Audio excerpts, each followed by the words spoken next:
were several of the guys that I was with in Barn, Holland,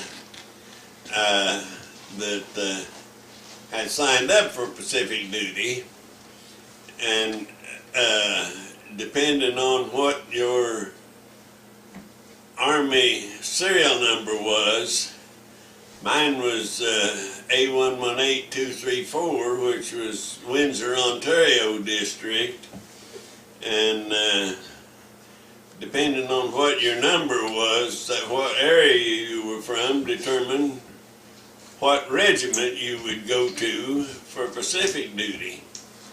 So we were split up then, and I don't think there was anybody other than me that was from the Windsor, Ontario district, and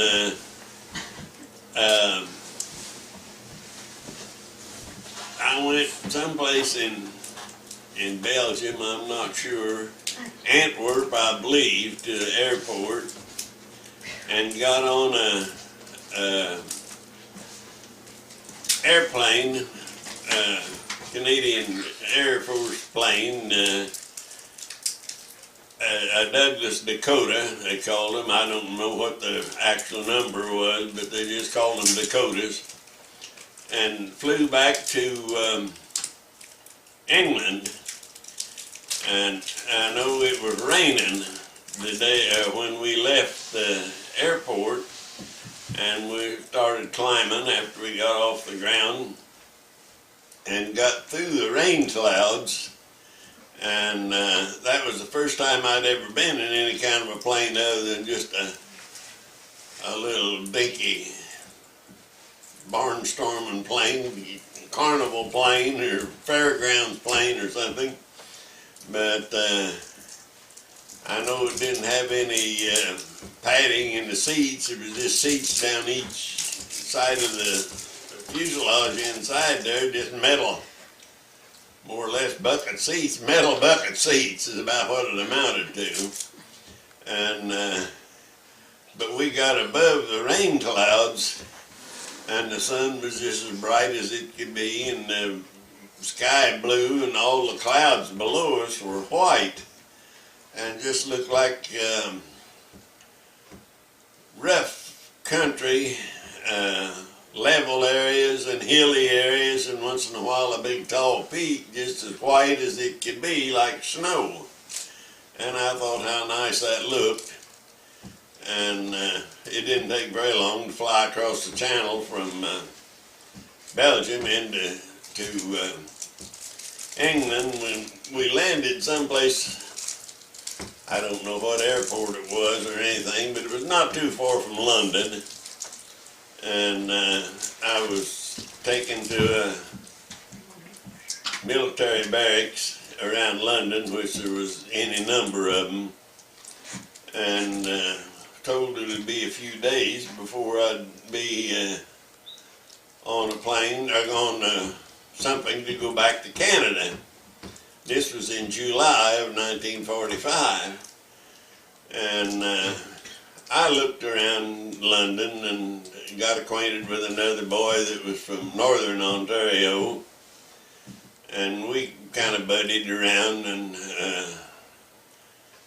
took in the park, a big park in London. I can't think of the name of it now, but it's well known. And Trafalgar Square, Lord Nelson's statue, and all the touristy places in London, and a few of the pubs and taverns and so forth like that. And then after some, I don't know how long I was there, probably less than a week. I can't remember for sure now. I was put on a train, a lot of us, and taken up into Scotland to, there was two towns in Scotland, one on one side of the River Clyde and one on the other side, Greenock and Gourock. And one of them was where the ships from Canada landed, and one of them was where the ships from England went back to Canada, and I don't remember now which town was which. But anyway, we weren't in any barracks or billeted any place there, as far as I know now, till we got on the Queen Mary, and that was in July, and started back for Canada, and it was beautiful weather, warm or hot part of the time, not really hot out on the ocean. It doesn't really get hot on the ocean in that latitude anyway. But there were seagulls that either followed us all the way from Scotland back to United States, or else some from the United States met us out in the ocean, because every day we'd see gulls right around the ship there, and we'd stand on some of the upper decks and smoke a cigarette down till it was pretty short, and give it a flip up in the air, and if there was gulls circling around, they'd try to grab that, because they followed, the soldiers fed them. But we'd get lighted cigarettes and throw up there. That'd be terrible cruelty to animals now, but anyway, we thought it was funny, and they'd grab that cigarette and let out a squawk and spit it out. But then I landed in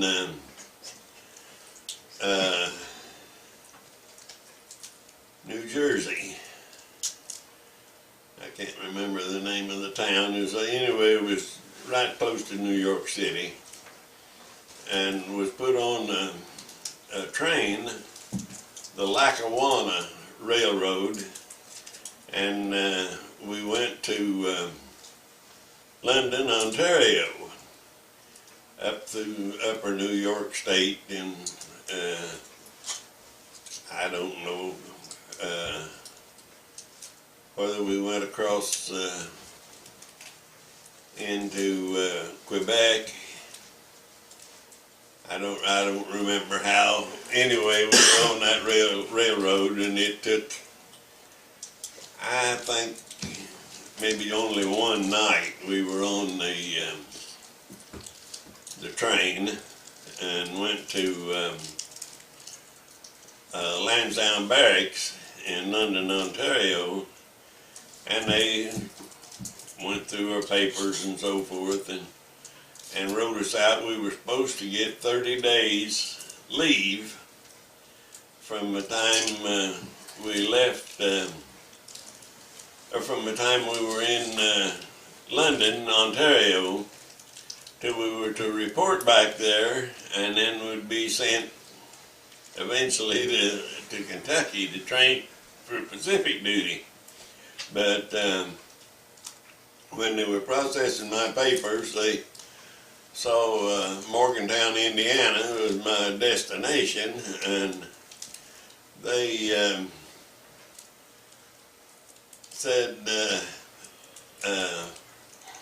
well, you'll be eligible for some travel time, and they had no idea where Morgantown, Indiana was, and didn't have a map or anything. And they said, how about 7 days travel time? And I said, oh, that suits me fine, because it took me less than 24 hours to get home. But anyway, I got 37 days leave before I was to report back to London Barracks for processing and whatever else to go to the Pacific. And while I was home on that 37 days leave, I started hauling coal. There's still a lot of people burn coal, and we haul coal from the mines. Dad had Well, Charlie, my brother Charlie and I each had a truck, and Dad had one, and we kept them on the road all the time hauling coal and whatever. We didn't just haul coal, we hauled everything, but people were starting to get in their coal for the winter, and I started hauling coal. And when I was home yet, when Japan surrendered, and I went to Martinsville, and all that night, the night Japan surrendered, all that night we just circled the square, blowing horns, and just a big victory celebration. And then when I went back to London, they were having an exhibition, was traveling all over Canada, of the mulberry, that was the code name for them, artificial harbors that they built in England and then pulled them across the channel and sunk them for D-Day.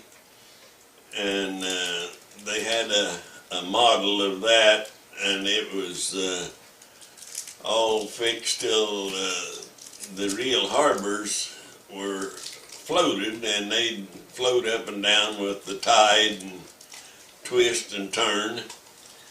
And it was in Ottawa, and I happened to get picked to go as a guard. I'd never even seen one of the things as far as knowing anything about it, because by the time they got them set up along Normandy coastline there, we were several miles inland. It took them, they started over and started working on them on D-Day, but I never saw one of them. But they put us in a barracks there in Ottawa, and the exhibition was in the Chateau Laurier, which is an enormous big hotel, really an upscale outfit in Ottawa, and that in one of their big exhibition rooms. I don't know what it might have been used for normally. And they had this thing all set up, and we just stood around like we knew something, and people would come and ask us questions. So we finally got so we could make up a fairly good answer that would satisfy them anyway, because they'd never seen one either. But I think it was about 10 days that that exhibit was there in Ottawa, and since the war was over, why, the word got out that if we wanted to, we could volunteer to stay with that exhibition. It was going to travel all over Canada. I think from Ottawa it was going to Winnipeg, and would travel all over Canada for a year and a half or 2 years. And I thought, well, if I can travel with that thing, I'll go. And I asked about it, and officer in charge said no, that they were going to have people from the area, like it was going to Winnipeg, and they'd have people from around Winnipeg someplace, that military district anyway, guard it, and they weren't going to transport soldiers from one exhibition to another. So I went back to the barracks in London, Ontario, from there, and they said anybody that had employment waiting on them at home would be processed and discharged first. And so we had to have a letter from a banker or somebody that we had employment waiting for us. Anybody that didn't have any job, they were going to keep them until they pretty much had a job, or had a job, promise of a job or something, so they just wouldn't be on the street, so to speak. And I wrote to Morgantown, to the banker at Morgantown Bank, and he knew me and known me ever since I was probably first grader. And he knew that I had a truck and had employment, so when his letter came back and so forth, and they processed it, they said I was eligible for early discharge, but I had only been in 2 years and 4 months, something like that. And there was a lot of the guys that had been in since 1939, but they didn't have any job, and they didn't get discharged, and that didn't go over too good with them, but it wasn't my fault. I didn't have anything to do with that. But anyway, on November 17th, 1945, I got my discharge in London, but and I got I believe $100. That sounds, well as I remember, that's the figure, clothing allowance to buy civilian clothing. And but I didn't have any transportation. I had got a paycheck and a little. I forget what they call it now. It's a bonus for being in the Army. It didn't amount to much, seemed me like $40 or $50, $60, I don't remember for sure now. Transportation money to get home on. And because after we walked out the barracks gate there, we were on our own. The Army didn't have anything more to do with us. And I caught another guy and I started hitchhiking to Windsor, and along the way we caught a ride with an American United States lieutenant that had been discharged in Upper New York State someplace, I don't remember where now, but he was coming back to someplace in the United States, and he thought that he had a 35 Plymouth car, and he picked this fellow that I was with, I don't remember what his name was now, but he picked us up to haul us. He had decided he'd take a trip up to Ontario on the way home, and he picked us up, and just shortly after dark we came onto a wreck where somebody had wrecked a car, and if I remember rightly, it was also a 35 Plymouth, and we were the first people there. And the guy that had been driving, there was just one fella there, and he had been partially ejected, at least, out the driver's side door, and the car rolled on him and he was dead. And while we were waiting for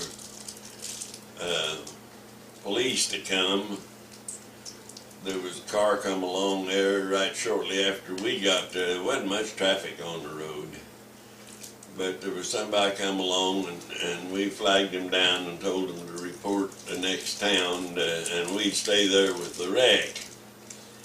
And this other fella and I, it may have been a guy named Palmer, I don't know. He had been a first aid man in the Army, and we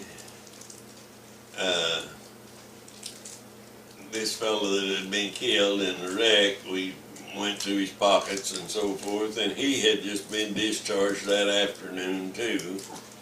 And I don't remember what regiment now, I can't remember what regiment he had been with, but anyway, he had been through some of the really fierce fighting, the same as I had in Europe, and then got killed within just a few hours after he was discharged, which I thought was very unfair, but he probably was just feeling so good to be discharged that he was driving too fast. I have no idea. He didn't smell like he had been drinking or anything, but anyway, he had survived the war and died on the way home. But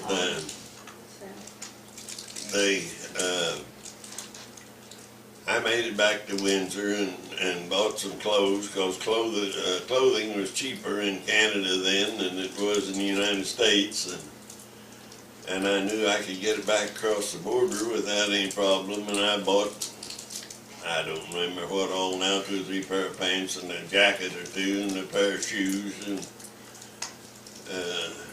whatever I could carry handy, and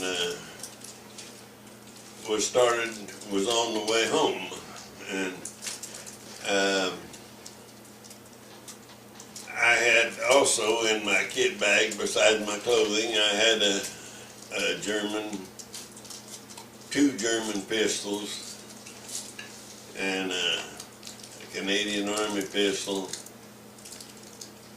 and I don't know what all else now, but I knew they wouldn't, the border people wouldn't examine anything like that because the war was over and they didn't care what we carried home. There wasn't such strict laws as there are now, and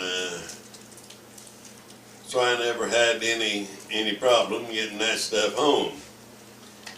But that's about my wartime service. But where I'm telling this story is in 2014, 70 years after the invasion, and this previous June, this is December the 20th that I'm talking now today, but in June, my wife and I got a chance to go back to Normandy with a group from Tennessee. I mean, a veterans, it's called Forever Young Senior Wish .org veterans organization that takes trips back to war zones for now World War II veterans and Korean War veterans, and I suppose later on they'll take other people, other later wars, but the first big difference I noticed in going back after 70 years was that when we went to Europe, in one of my earlier tapings, I mentioned that it took us 7 days to go from Halifax, Nova Scotia, on the east coast of Canada, to the west coast of Scotland. It took us 7 days on the water. And this time, when I went to Normandy, we flew from Detroit, Michigan, to Paris in 8 hours. And I thought, that it's progress, if that's the right word, but it really cut down on time. And when I was there in '44, it was nothing but just total destruction. I mean, there was hardly a house on the beach itself, and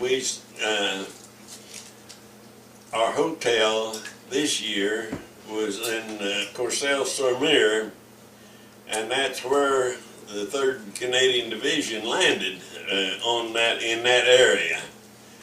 And there wasn't a complete house standing.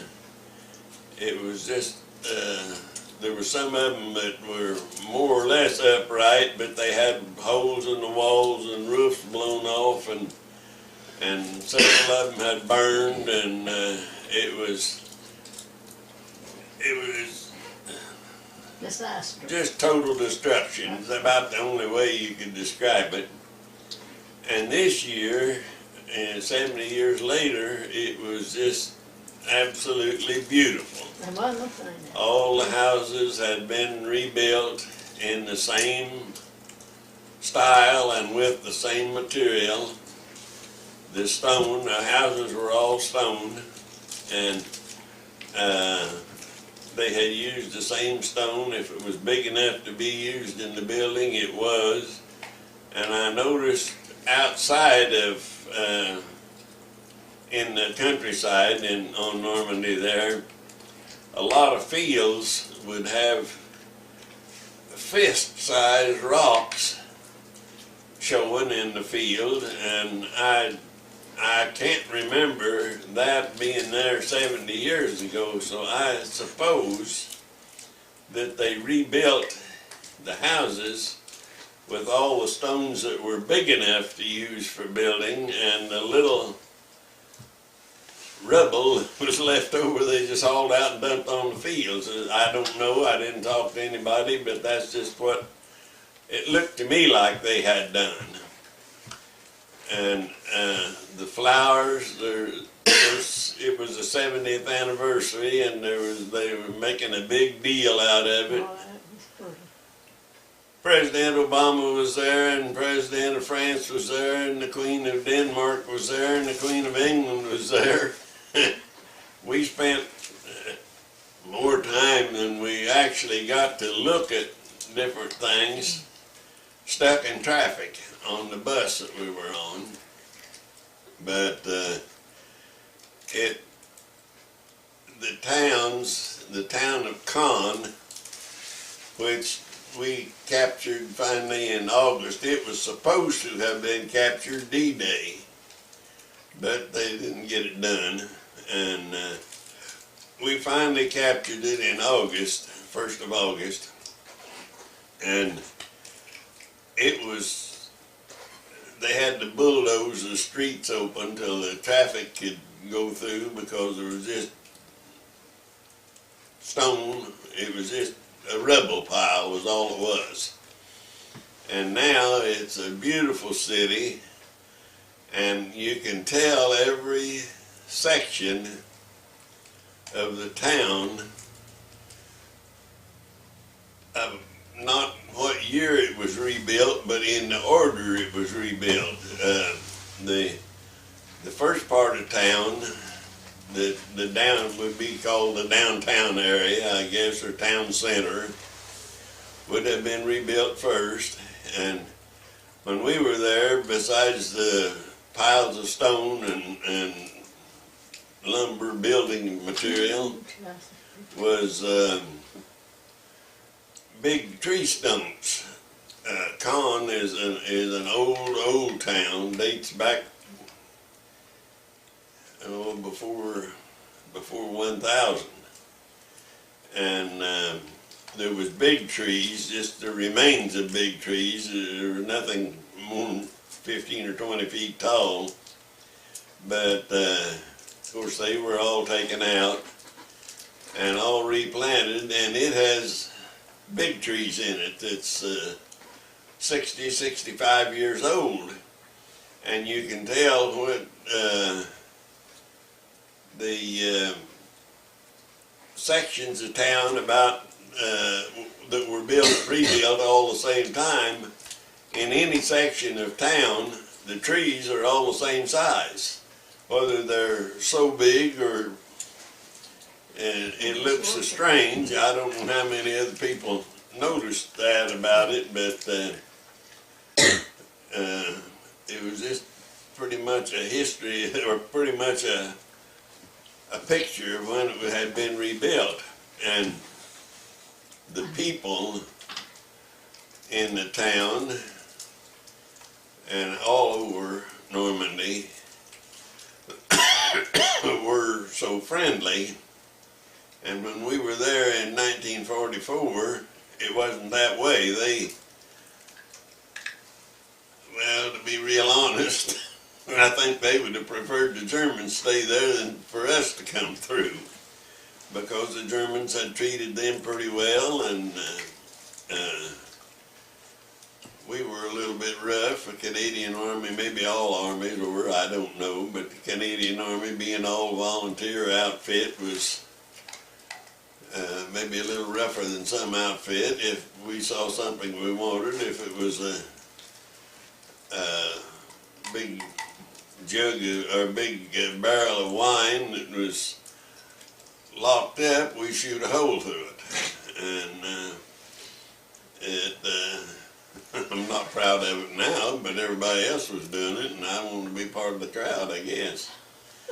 But one of the old boys from Tennessee, he and I were talking about how much different it was, and the people being so much more friendly now than they were in '44. And he said, well, hell, they should be. They've had 70 years to raise prices. So, I don't know if that's absolutely true or not, but that's the way it was. But it was just such a different experience to see where you had been. Our hotel, I think maybe I said before, our hotel was right on Juneau Beach. The Winnipeg Rifle Memorial was 50 feet from it probably, and the Winnipeg Rifles were part of the 9th Brigade, which was a Canadian brigade that landed there, and they weren't, I wasn't in their, or not, I said the 9th Brigade, they were the part of the 3rd Division. We were the 9th Brigade, the Winnipeg Rifles were the 8th Brigade, or 7th Brigade, and their memorial was where our hotel was, so we landed either to the right or the left of it. I never was able to figure it out because it looked so much different, and probably couldn't talk to anybody that might know. But anyway, it was close. But that it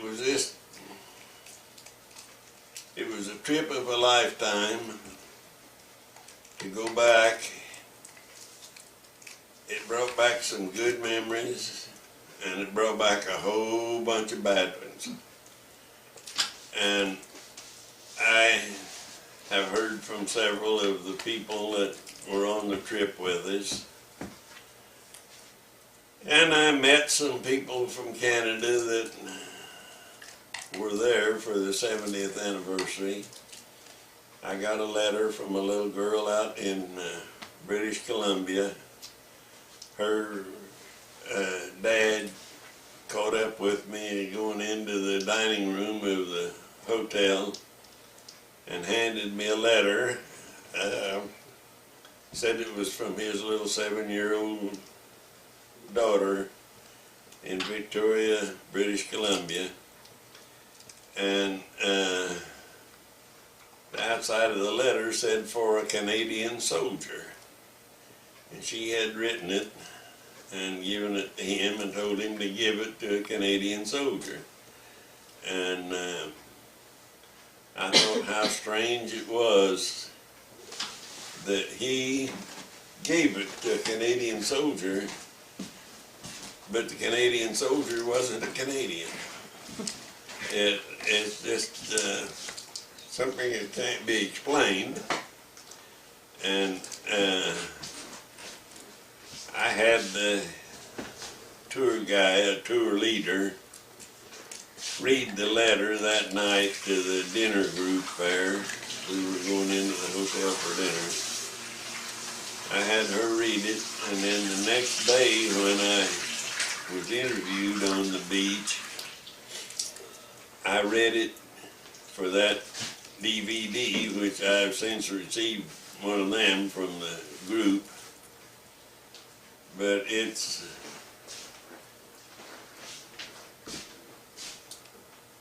I don't know how else to put it,